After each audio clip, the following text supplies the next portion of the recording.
कुछ ज्यादा ही जो पढ़े लिखे होते हैं ना, क्या है भगवान, कहां है भगवान, अपने आप ही बनती है सृष्टि, अपने आप ही बनता है सब कुछ, तुम्हारे कहने से नहीं होता ये। तुम्हारे बाप दादाओं से पूछो, तुम्हारे बुजुर्गों से पूछो, भगवान बड़ा था या विज्ञान बड़ी थी। अब ये 4 शब्द विज्ञान के पढ़ के 1000-2000 रुपए का सफारी सूट पहन के गले में टाई लटका के 2 शब्द इंग्लिश के चटर पटर सीख के हम भगवान बन बैठे खुद ही। इतने बड़े हो, ये साइंस अगर इतनी बड़ी है, भगवान से बड़ी है, तो भेजते इंसान को बिना ऑक्सीजन के चांद पे। अमेरिका बिना ऑक्सीजन के नील आर्मस्ट्रांग को चांद पे भेजता, तब मानते कि तुम्हारी साइंस बहुत बड़ी है, तुम्हारी साइंस ने बहुत ज्यादा उन्नति कर ली, साइंस कुछ भी कर सकती है। बिना ऑक्सीजन के जाओ ना चांद पे, तब माने तुम्हारे को कि तुम्हारी साइंस बहुत बड़ी है। और वो भगवान, ये साइंस कहती है ना कि इंसान बिना ऑक्सीजन के जीवित ही नहीं रह सकता, जिंदा ही नहीं रह सकता, इम्पॉसिबल। इंसान को अगर ऑक्सीजन ना मिले 5 मिनट भी, 10 मिनट भी, तो इंसान मर जाएगा। ये सब फैल हैं तुम्हारी धारणाएं, सब फैल हैं। साहिब से सब होते हैं, बंदे से कुछ नहीं। ये राई से पर्वत कर दे, फिर पर्वत से राई। अरे मां के पेट में बच्चा 9 महीने रहता है, कौन ऑक्सीजन देता है उसको? बिना ऑक्सीजन के वो परमात्मा, वो सतगुरु 9 महीने उस आत्मा को मां के गर्भ में रखता है बिना ऑक्सीजन के। तुम्हारी साइंस रख के बता दो ना। भगवान से बड़े बन गए, किसने देखा भगवान? साइंस ने ये कर दिया, साइंस ने वो कर दिया। ये तुम्हारी नादानी है, भूल है। साइंस तो एक बच्चा है, छोटा सा एक बच्चा। ये अभी पैदा हुई है तुम्हारी साइंस, और परमेश्वर ने तो सृष्टि पैदा कर रखी है, सृष्टि। कुछ ज्यादा ही पढ़े लिखे लोग जो कमेंट्स करते हैं, जब हम उनको भगवान के विषय में बताते हैं, पूर्ण परमात्मा की उपस्थिति के विषय में बताते हैं कि धरती पे, भारतवर्ष की धरती पे, हरियाणा में 8 सितंबर 1951 से वो पूर्ण परमात्मा, जिसने चांद तारे सितारे सारे ग्रह उपग्रह ब्रह्मांड नक्षत्र जिसने बनाए हैं, वो कबीर परमात्मा संत रामपाल जी के रूप में 8 सितंबर 1951 से भारतवर्ष की पावन भूमि हरियाणा पे प्रकट हैं। उनको मजाक लगता है। और जब हम कहते हैं ना कि उनका जन्म नहीं हुआ, क्योंकि जन्म जीव का होता है, जन्म एक इंसान का होता है। परमात्मा का जन्म नहीं होता, भगवान का जन्म नहीं होता। वे तो स्वयंभू होते हैं, स्वयंभू। स्वयं यानी अपने आप, और भू यानी प्रकट होना। परमात्मा अपने आप प्रकट होता है। जिस परमात्मा ने पूरी दुनिया को पैदा किया है, वो परमात्मा किसी मां के गर्भ से पैदा होके नहीं आता। तो लोग कहते हैं कि संत रामपाल जी कैसे भगवान हो गए, कहां से भगवान हो गए? अगर इन्होंने मां से जन्म नहीं लिया तो क्या आसमान से टपके हैं? अरे भाई, टपके तो आसमान से ही हैं, लेकिन तुम्हें आसमान का भी नहीं पता। पूरी तरह से तुम लोग आसमान के विषय में भी अपरिचित हो।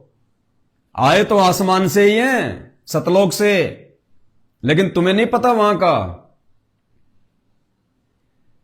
इस विज्ञान ने, और थोड़ा बहुत तुम पढ़ के जो इंजीनियर बन गए, डॉक्टर बन गए,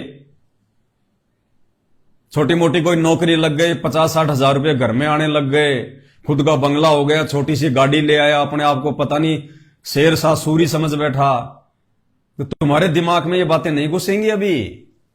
जब कोई कर्म की चोट लगेगी और उस समय तुम्हारे डॉक्टर फेल, तुम्हारी विज्ञान फेल, तुम्हारे सारे यंत्र जंत्र मंत्र फेल, तब तुम्हें परमात्मा की याद आएगी। तब पता चलेगा तुम्हें कि अध्यात्म क्या कर सकता है, भगवान क्या कर सकता है।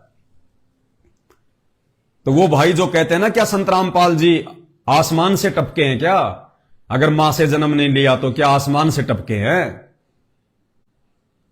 तुम लोग अध्यात्म भूल चुके हो। अगर अध्यात्म से परिचित होते, ये शिक्षा जो तुमने स्कूल में कॉलेज में जाके जो विज्ञान की ली है, गणित पढ़ा है, तुमने इतिहास पढ़ा है, हिंदी पढ़ी है, भूगोल पढ़ा है, थोड़ा सा अगर धार्मिक सदग्रंथ भी पढ़ लेते तो आज ये नौबत नहीं आती अपने आप को अंधेरे में रखने की। संत रामपाल जी के आसमान से टपके हैं। श्री राम की धर्मपत्नी सीता आसमान से टपकी थी क्या? इतिहास पे जाओ, इतिहास पे। अरे श्री रामचंद्र जी की धर्मपत्नी सीता जी की मां कौन थी, उनका बाप कौन था, पता है? कोई नाम गांव पता है? रामायण में लिखा हुआ कहीं पे? वो गर्भ से जन्म लिया था उसने। कौन था उसका बाप?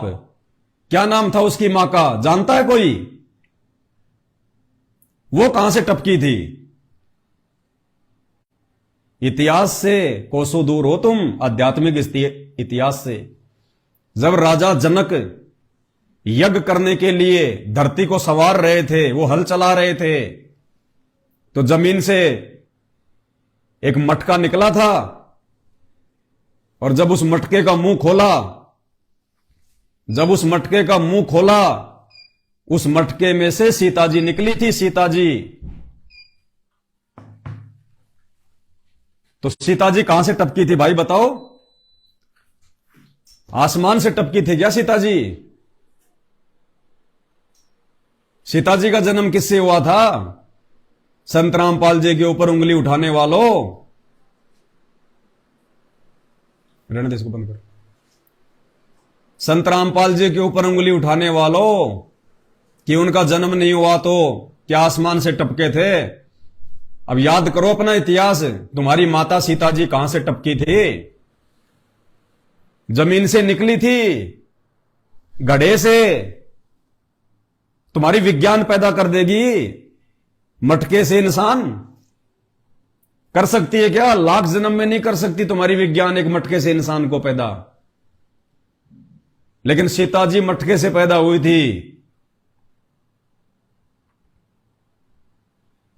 और सीता जी का बेटा कुश, सेकंड नंबर का बेटा। सीता जी के दो बेटे थे ना, लव और कुश।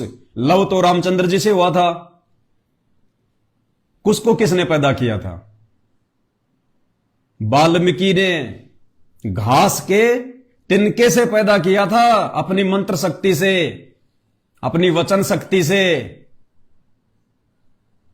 वो कैसे आसमान से टपक गया? वो कैसे टपक गया आसमान से? उसकी मां कौन थी? है कहीं इतिहास में? कुश की मां का नाम गर्भ से आया था क्या? माता पिता के संयोग से आया था क्या? घास के तिनके से पैदा हुआ था कुश। संत रामपाल जी के आसमान से टपके हैं। इतिहास भूल बैठे हो, अंधेरे में तीर मार रहे हो, रोगे आगे चल के। गोरखनाथ का जन्म कैसे हुआ था? गोरखनाथ की मां कौन थी जरा बता दो। जितने भी जो शिव जी के भगत हैं, भोलेनाथ के जितने भी भगत हैं, बता दो गोरखनाथ की मां का क्या नाम था? वो कौन से आसमान से टपका था? गोबर से जन्म हुआ था, गोबर से। इतिहास पढ़ लेना, और नहीं समझ में आए तो संत रामपाल जी के सत्संग पढ़ लेना, सुन लेना, देख लेना, पुस्तकें पढ़ लेना, पता चल जाएगा गोरखनाथ आसमान से टपका था या फिर गोबर से जन्म हुआ था। तुम्हारी साइंस गोबर से इंसान पैदा कर देगी क्या? लाख जन्म में नहीं कर सकती। बदबू पैदा होती है गोबर से, इंसान पैदा नहीं होता। लेकिन अध्यात्म ने किया। 4 अक्षर विज्ञान के पढ़ लिए, अपने आप को भगवान समझ बैठे, परमात्मा से बड़ा बताने लग गए अपने आप को। विज्ञान विज्ञान कॉमन सेंस की बात है। विज्ञान किसने बनाई? अरे विज्ञान का मतलब ये इंटरनेट, टीवी, रेडियो, सैटेलाइट, हवाई जहाज, ये किसने बनाए? ये विज्ञान किसने बनाई?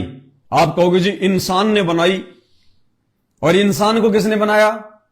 भगवान ने। तो भाई विज्ञान बढ़ी कि भगवान बढ़ा? इंसान ने तो मात्र विज्ञान बनाई, और इंसान को किसने बनाया? भगवान ने, परमात्मा ने, अल्लाह ने। तो कौन बड़ा हुआ? 4 अक्षर पढ़ लिए, अपने आप को पता नहीं क्या समझ बैठे, भगवान समझ बैठे। अभी 4-5 वर्षों में तो भगवान ले आएगा नीचे। जितना तुम ऊपर उड़ रहे हो ना, उतना ही नीचे लाके खड़ा कर देगा। औकात दिखा देगा पूरी दुनिया को परमात्मा कि तुम जीव हो, मात्र जीव।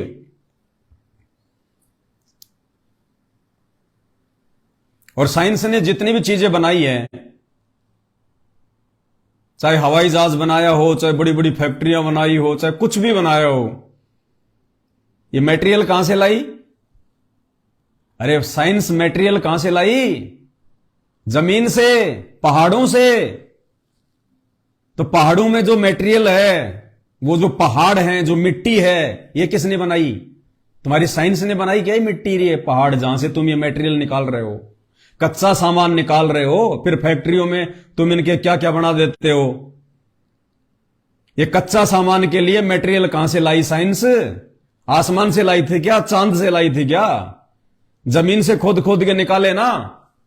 तो जमीन किसने बनाई? मिट्टी किसने बनाई? पहाड़ों से खोद खोद के तुमने जो निकाला है, तो पहाड़ किसने बनाए? साइंस ने बनाए थे, इंसान ने बनाए थे।